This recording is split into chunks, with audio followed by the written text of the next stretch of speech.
ব্যোমকেশ। শাওন 2 দিন অফিস ট্যুরে কাজে লাগাতে চায়।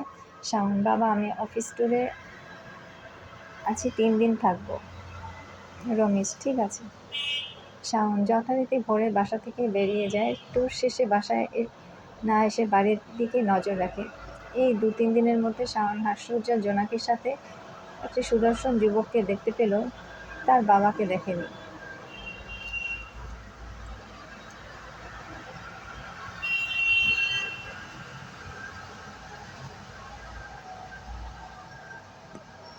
সেই সুদর্শন যুবকের নাম শিমুল, জোনাকির ফিয়ন্সি।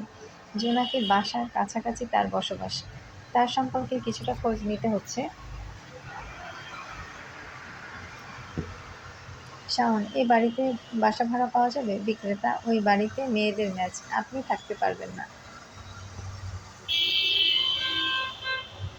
শাওন: ফ্যামিলি বাসা না? বিক্রেতা: নিচে ম্যাচ, দোতলায় শিমুল ভাই থাকে, তার বাড়ি। শাওন: শিমুল ভাই কে? বিক্রেতা: বড় নেতা। শাওন এ বাড়ির সামনে অবস্থান নেয়। কখন শিমুল বের হবে সেই অপেক্ষায় দাঁড়িয়ে আছে। কিছুক্ষণ পরে বাড়ির সামনে একটি গাড়ি আসে। বাড়ির ভেতর থেকে 60-65 বছরের একজন বের হয়ে গাড়িতে বসে।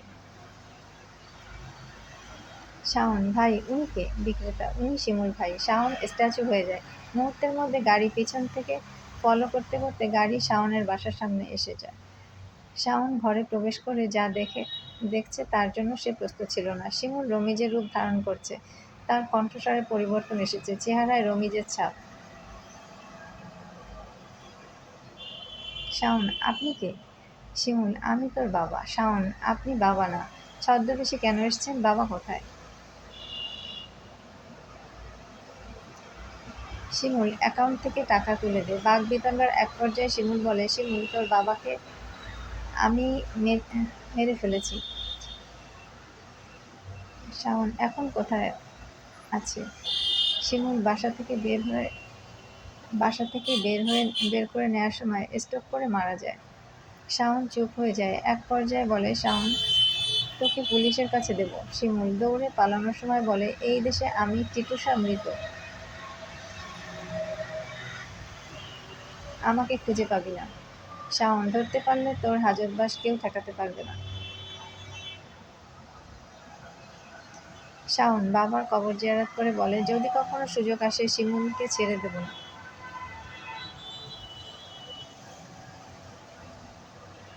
বর্ণমালা একাডেমির ফান্ডের জন্য যেখানে নরম প্রকৃতির মানুষ রমিজকে প্রাণ দিতে হয়েছিল,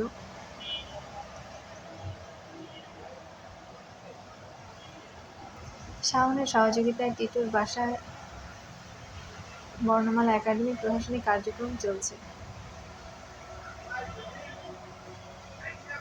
খবরের কাগজে হেডলাইনে লেখা ছিল, অবৈধ টাকা চোরাচালান করতে গিয়ে শিমুল পুলিশের কাছে ধরা পড়েছে।